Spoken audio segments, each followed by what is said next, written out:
What's up, everybody? Thank you for joining us here on the Non-Applicable Podcast. This is our SummerSlam weekend recap. Boom. I am Chubbs. I am one take. While you're here, like, share, subscribe. Please. Comment, what have you. Also, Please. social media stuff on the screen. Check it out. Yeah. So, All right, my bad. the question of the weekend is did SummerSlam outshine NXT Takeover And Brooklyn the definitive 3? answer is nope. Not even close. So quick recap of matches for Takeover Brooklyn. Oh, yeah, because I went first. I'm dumb. Cien Almas defeated Johnny Gargano. Yeah, I got it wrong. I got it right. Yay, up yours. That was a great match, and I was Dude, going into it. I'm like, no, I don't care. I don't Anytime- like Cien Almas. Dude, anytime you've been saying the stuff where I don't know if you've noticed, but I'm not, like, arguing with you because I'm like, in my head, I'm just like, wait until the match happens. Yeah, no, that was a great match. Sanity defeated Authors of Pain to become the new tag team champs. So, like, the first tag of the match, it started off with Alexander Wolf, and just as he's about to tag Dane, Eric Young tags in instead. Dude, remember how I said during our prediction, I was like, how is Eric Young going to play into this? Yeah, that's how. I got that one right. I didn't. Really did good not. match. That was a good match. I'm glad that they incorporated Nikki Cross into it, and she took some bumps from the guys. Yeah. Because they need to do that instead of, oh, no. I still wish that violence. Eric would have replaced Wolf. It But having seen how Wolf performed in the match. Wolf doesn't get much time. Yeah. And when he does, he usually does well. He's the Xavier Woods of Sanity. Not as quality, but yes. He's definitely worth the it. underutilized one that shouldn't Yeah. be. Then after that match, Bobby Fish and Kyle O'Reilly attack Authors of Pain and Sanity. Dude, I was hyped. I was. I forgot about him. I hadn't seen them. I haven't seen them together in Ring of Honor, so okay. I'm excited to see what they can do. I've seen a few of their things in Japan. I don't know if I saw much of their stuff in Ring of Honor, but I just like both of them, and I hear good things. And then they were literally not on TV so long that I forgot about them. Mm-hmm. So when I saw them, I was excited to see them, and then the angle of them being a tag team, Yeah. and not singles competitors. I mean, because obviously NXT needs more. Oh, starving for tag tag teams. teams. Yeah. No, I totally agree. I mean, they have some in the PC that are going to be coming up, but these guys are already ready. Yeah. Yeah, these are... I Mojo Raleigh, man. I wouldn't be surprised if they... I mean, I would love for them to stay in NXT for a while. Quite a while. But I wouldn't be surprised if they don't. My opinion is it's probably going to come down to their reception overall, because you know how Vince is. Yeah. Excuse me. Sorry, I don't know what it is. I get We're gonna have to. No, we'll do on Saturday. We'll switch seats. Okay. So Aleister Black defeated Hideo Itami. This is where One Take rights the ship and gets one right. You continued to get them right in a hard-hitting match, exactly what I said it was going to be. Yeah, no, that was a fight. I wrote in Billy Madison form, you ain't cool unless you break your nose.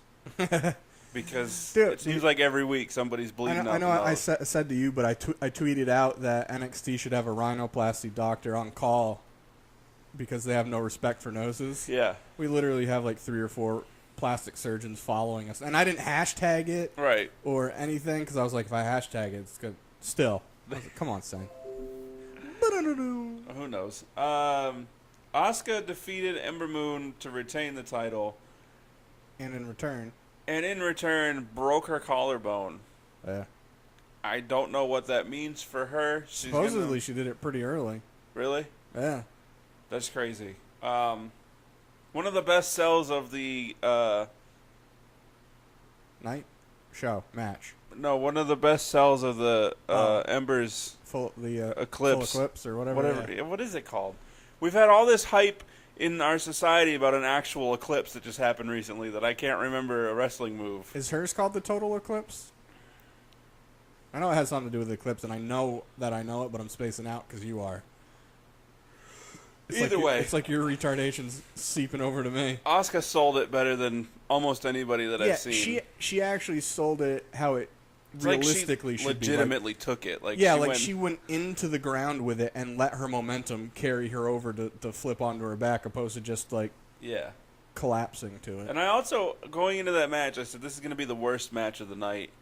I don't know that it was. Is that what you said? I said that I thought the Drew and Bobby one would technically be the worst one of the night, but it would still be a good match. Asuka versus Ember at TakeOver 3 was better than almost all of SummerSlam.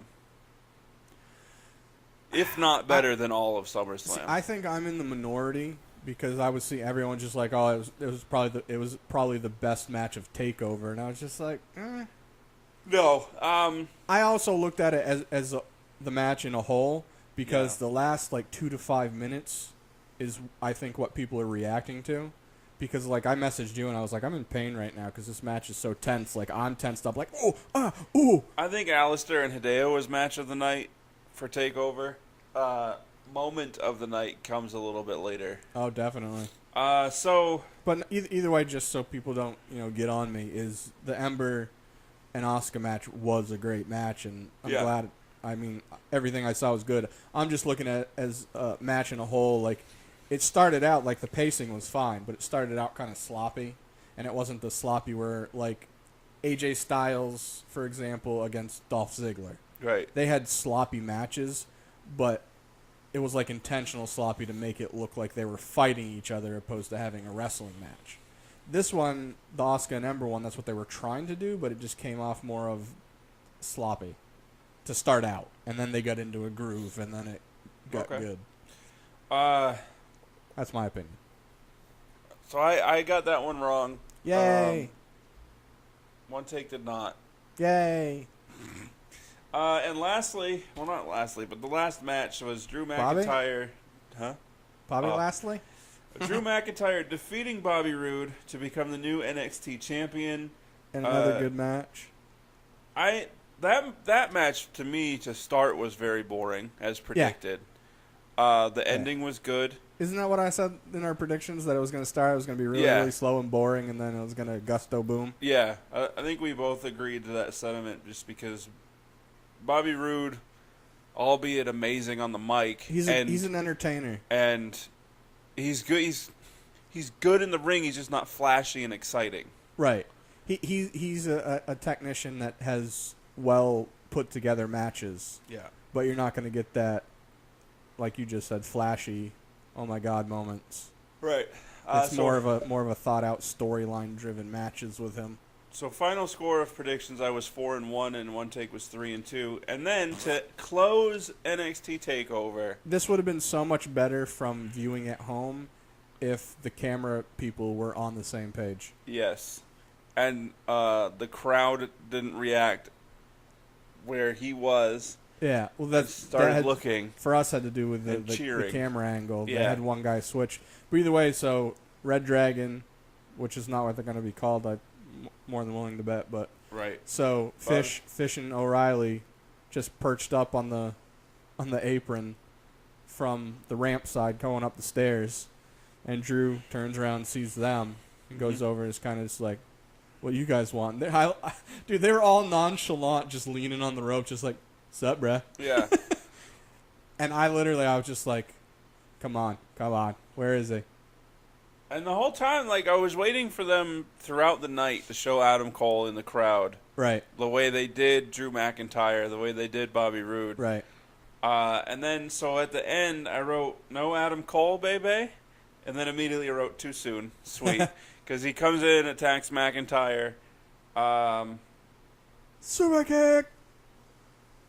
The place went crazy. It did. There were people already freaking out, the people that were close to where he was running in from. Yeah. But then when he actually hit the ring and got in, the whole place blew up. Yep. And then what you didn't see on the network, as he was leaving with Fish and O'Reilly, and he hit the Adam Cole baby at the top of the ramp. Dude, I want to hear from him, what his reaction, if he was wondering how like big of a pop he was gonna get. I wanted to say that he thought that he died and went to heaven.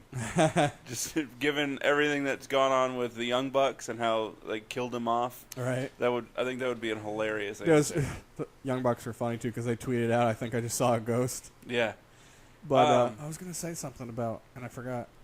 I hope he's at the next episode of NXT. He should be. I mean, he's hopefully. I mean, as far as I'm concerned, he's one of those guys that doesn't need to be in the performance center. He already has a WWE style of wrestling. Yeah. So that should advance him quicker than a lot of other people. Yes. No, what I was gonna say is I actually messaged because you're like, are we gonna get the Adam Cole sighting? And I was like, and I messaged you and I was like, what if they don't be lame and actually have him attack the winner of the match? Yeah. And set up a storyline going there. And then when it happened, I was just like, yes. Of course, I've been a big Adam Cole fan for a while. So. I kind of wish, though, that it had been Bobby Roode that retained. Well, I don't disagree with you. I'm thinking, I'm more than okay, obviously, with Drew winning because he's a beast and he's come full circle and has earned it. And obviously, with other stuff going on with Bobby Roode. And then it's possible that they're trying to sell the legitimacy of the new, invasion angle with the Ring of Honor guys. Right. Because if you looked at all three of them, they're substantially smaller than Drew. Right. A lot. Yeah. I'm pretty sure that Adam Cole is listed as 5'11". He's probably 5'10". He's probably 5'9". Yeah. And Bobby Fish and Kyle O'Reilly are right even keel with him. They're listed at 5'11". Yeah. Each. And Drew's 6'5". Yeah, he's a big man. Yeah. My reasoning for wanting... Sorry I interrupted you because I had all sorts of thoughts. It's fine. My reasoning for wanting Bobby Roode to have retained, because, well, either way, I guess it kind of works. So Bobby always claimed that it was his NXT. Right. And Drew McIntyre lumped the WWE Universe into our NXT. Right. And now I'm kind of hoping that Adam Cole and Fish and O'Reilly say that it's their NXT. Right, so you can have a battle of ownership. Right. And then they could help. And then Roman Reigns comes down and goes, "It's my yard." I do hope that they help Roderick beat Bobby Roode in that blow-off match. Even if I don't disagree with that. Like I definitely got some thoughts when you said that. Or maybe they could try to recruit him to join the cause, and he doesn't want to. Right. Like Like I'm trying to pave my own way. Right. Like he could be the anti-invasion leader, and they could form a team around him. Supposedly, now this was rumored a while back. Is that supposedly why Sanity is staying in NXT, because they're supposed to be part of the angle against the Ring of Honor invasion guys? Really? Yeah. I don't know if I like that. Be some good matches. Yeah. Not like there's rumors that there could be multiple ones. Like you could have the actual NXT guys. You could have the crazy ones of Sanity that are just out to get blood with everyone, and then the ex-Ring of Honor people. I like factions. Do it. Yeah, I do too. Just hope that they're done right. So moving on to SummerSlam. Moving on. Fantastic pay-per-view. I don't know how I got through that. All right, so I'll let you. You want to go through all of them, and then we'll digress? Yeah, we're just gonna go real quick. Yeah, go through them real quick, and then I'll give my thoughts. All right. Miz and the Taraj defeated Hardy Boys and Jason Jordan. Jason Jordan ate the pin. Neville defeated Tozawa to regain the Cruiserweight Championship. The Raw match was better. Elias, why though?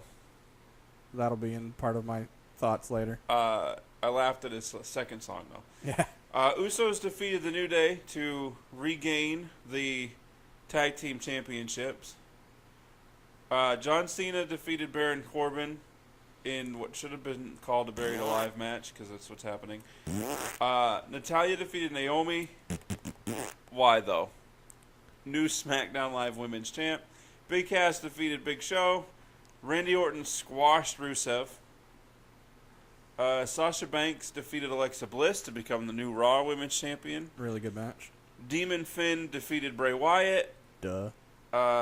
I have a note that I would have started the match differently.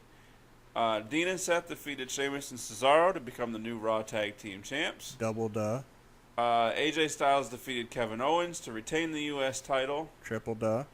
Shane McMahon was not needed in that match. Four duh. Jinder Mahal defeated Shinsuke Nakamura. Whiskey Tango Foxtrot. With the help of the Singh brothers. Another why, though. Pretty much. And Brock Lesnar defeated Roman Reigns, Samoa Joe, and Braun Strowman to retain the Universal Championship. In a great way to end your show. And I have a note on there that I will address when we get there. All right.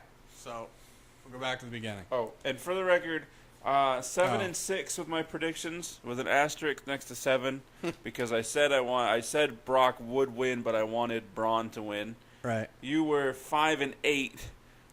I gave you the 5. It should be 4 and 9, but you get an asterisk next to the 5 because I said Brock was going to win, but I picked Joe out of want. Yeah. So. All right. So back at the beginning. Yeah. I mean, obviously we're a couple days late into this, so people know. Yeah. But the first match was poorly placed. Horribly placed. Because of who was involved in it. Like, you take Jason Jordan out of it, you take the Taraj out of it. Yeah. The other 3 people involved, it was disrespectful to them. Even with what they're doing with the story and using it, yeah, it was still disrespectful. My thought was they should have started the show with Elias's song if they wanted him to be there. Yeah. Or they should have delayed the start of this match, yes, waited for people to get in, start the match, and completely cut Elias's part. Yes. Because the match was basically over when people started filing in.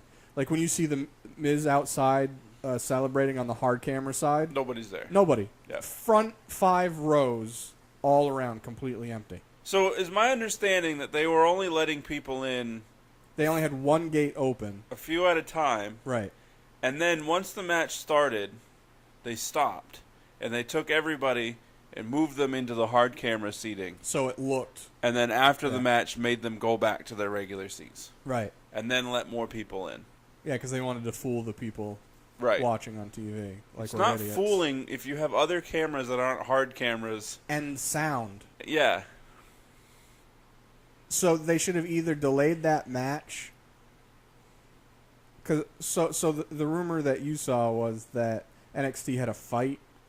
Yeah, there was a fight between fans at NXT Takeover while people were filing into the arena. Right. So they decided to be extra cautious and be more rigorous with how they were letting people in. Right. Completely understand. Maybe they should have notified people and opened the doors an hour earlier. Yeah. Something. Right. So anybody that bought a ticket presumably had to give their email to like Ticketmaster or StubHub or whatever. Send out a mass email saying, hey, we're opening the doors an hour earlier because we're going to take our time with it because of the events that happened the night before. And I don't know because we weren't there and we don't have anyone to prove what I'm saying, but I feel like if nobody in WWE had, like, there should have been more communication with the heads of WWE to be like, all right, look, people are going to be in slower or later because we're being more rigorous with how we're security checking people. Figure out what you need to cut or, this or that. Because, like, as you know and I've said, I'm a fan of The Miz, and I have been. I'm even more of a fan of him now because he's doing some of the best work of his career now. Hardys, that's all I need to say. Yeah. And then you're trying to sell your new baby face at the moment of Jason Jordan, and you're also trying to get some hype around the Taraj. Yeah. And you have them open your kickoff show, basically, with, maybe 100 people? Literally dozens of fans. Like, I'm only saying 100 just because it's Barclays and there's high seats, so you couldn't necessarily tell. But when you see all the pictures, there's, maybe 30 people you can see. Yeah. So I'm going to say, 100 and 150 people in there, maybe. That's disrespectful to the Hardys. That's disrespectful to your Intercontinental Champion who's done a good job of making that belt feel important again. Yeah, and then they just make it not important by not having it defended. The only title on Yeah. that wasn't defended at the pay-per-view. Yeah. I'm glad he went the way he did in Raw, which we'll talk about on that episode later, so check that out. His shoot promo. Yeah. So pretty much best match of the night, I think, personally, was the New Day versus the Usos. Dude, I said predictions that had the ability to steal the show, and it was awesome. And then the Fatal 4-Way for its shock and awe / wow factor was right up there. Like, they had some stuff, like you said, it's predictable and whatnot, but it still had the, like, you still got the feels of the moments, even knowing. Right. Because was it Brock that got speared? Or Roman, Brock got speared through the... because Joe was choking him out, and Roman came running out of nowhere, was like, and Joe got out of the way. Spear through the barricade, and then, like, 20 seconds later, spear through the barricade. Yeah. And then I said to LB, I said, one of those announce tables is getting flipped over onto somebody. And it's the Spanish table that always gets taken out first. In order to help them keep that person out of the match. And then, sure enough... Dude, Paul Heyman, he was actually doing such a good job of selling that it was annoying me. Yeah. Because I was just like, I know you're trying to calm down now. Did you happen to notice that Brock hit the... Because, you know, like, if somebody's legitimately hurt... Brock was just like, give me, I'm out of here. Yeah. And I was just like, way to go, Brock. Yeah, for a minute I was like, wow, he really got hurt and he's not going to win this match, and now WWE is going to scrap everything because they need to fix... You want to know the only issue I have with what they did with that? What? Is how hypocritical people are. Oh, yeah, because they want the belt off of Brock, but then he wins and they're like, yeah! Well, so I messaged you and I was just like, I didn't realize... Like, I wanted Joe to win, and then seeing the match progress... And having this guy might win. I didn't realize I wanted everybody to win. Yeah. Like, when Braun was doing his stuff, I'm like, I want Braun to win. Then Roman was. I was like, I'm kind of okay with Roman winning now, even though I said it's a bad time. Yeah. And then with Brock doing his stuff, I'm like, I want Brock. Everyone can win. I was like that with everybody but Roman, just because I really think it's too soon. No, it is too soon, story-wise, and it won't do them any. Right. It won't benefit them at all. None. And that's from me being a Roman fan. Right. But no, so I was saying hypocritical because they ended up using the table angle where Brock was carted out on a stretcher, and then the Beast fights back. He comes back later. Yeah. People loved it, exploded on Twitter. Oh my God, he is a beast, this and that. Yet, similar circumstance happened to Roman, and people still complain about it to this day. Yeah. And that was two Royal Rumbles ago? Roman doesn't sell anything. I hate how he's booked as invincible. He went through a table,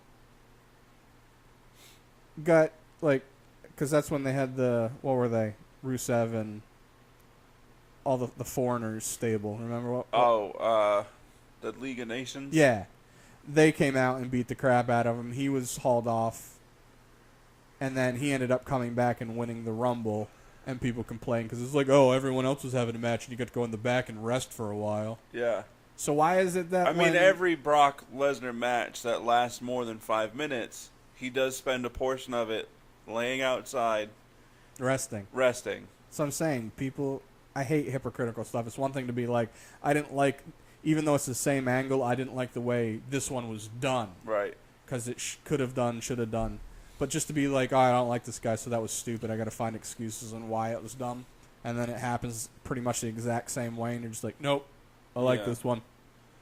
The only other note that I had written down... question. Oh, wait, you wanted to say something. Remember, you wanted to say something about Finn Balor's... Right, but while we're on the Fatal 4-Way... Yeah. At one point, Brock had... Joe up for an F5. Mm-hmm. But Roman stopped it from happening. Did he Superman punch him? Yeah. Why? Let him hit the F5 and take Joe out. Well, yeah. I get what you're saying. That's where sometimes with the booking, they don't do a job of being realistic about it. Hit Joe with the Superman punch that leads right into the F5. And then follow that up with a spear on Brock. Or... Because then it's like bang, bang, bang, and people are like, whoa, holy... S-H-I-T. Or time it as when Brock starts the F5, Superman punch him, so he's knocking out Joe for you, you're knocking out Braun. Right. Something that helps limit your chances of getting taken out. All right, so I agree with you, but you're looking at it from a logistics, like a logical thought process. Yeah. WWE's logic is doing that to where it's every person for themselves. I'm not going to let somebody take somebody else out and take a chance. I'd rather take them both out and keep the match going type deal. You know what I mean? But he didn't take them both out. No, I'm not take them both out. I'm sorry, I worded that wrong. Not take them both out, but stop what's going on from transpiring. Stop the momentum from shifting. Yeah. Yeah, I still think there could have been a way where they could have done it. They let it logically. happen. Yeah. So the Bray and Demon Finn match, where I did like the way they changed up the beginning of Demon Finn's. Yeah, that was a nice touch. And I wrote that they should have changed it but then I saw the ending, and the ending did pretty much what I wanted to do, but in reverse. So Finn was doing his demon crawl in the ring, and it was causing Bray to move around. I would have rather Bray just stood his ground in the corner, did his thing, did his Flippy bridge wheezy thing, and then they have like a standoff like that. I did like that every time that Bray did do his bridge thing, Demon Finn didn't sell it as caring. Yeah. Like everyone else is always just like, oh, which I guess. Right. But either way, you gotta, I mean, we could probably talk for like the whole day about this stuff. Well, in my opinion, just off top, and not remembering everyone on the card, there were 3 good matches, or great matches. You had the SmackDown tag match. Yes. Was great, possibly the match of the night. Yes. I even tweeted out saying that you can tell that the New Day and the Usos are given freedom. Yeah. Because they've had numerous matches the last 4 months, and every single one of them is different. Yeah. And they add different stuff to it. Like the stuff that Big E and Xavier were doing, using each other as weapons. Oh, yeah. Awesome addition. Like, they need more of that. They need to let these wrestlers do why they're on your signed to your company. Yeah. Allow them to be them and differentiate in between matches, because it's nice. That's why I like NXT. Even if a storyline's crap, I at least know every match is going to look and feel different. Right. The way Vince is, it'd be like say back when Michael Vick was like the hot topic in the NFL as far as his skill set. Right. If Roger Goodell came down and said, Vic, I don't want you scrambling. Yeah, that's not how we do it here. Right. You're a pocket quarterback. That's what Vince does to these superstars. It's like, hey, you're a high flyer. Get off them ropes. Right. He's the Drew Gulak. Be Drew Gulak. And just, but anyway. But yeah, so that match, possibly the best one of the night. The Raw Women's match was, I mean, it's Sasha, but Alexa has gotten better in the ring, and this match proved it. Of course, you could also say that it's because Sasha has good wherewithal. Yeah. And whatnot, but that was a really good match. It was actually, I was expecting to like it, but I liked it more than I thought I was going to. Yep. The Raw tag match got better.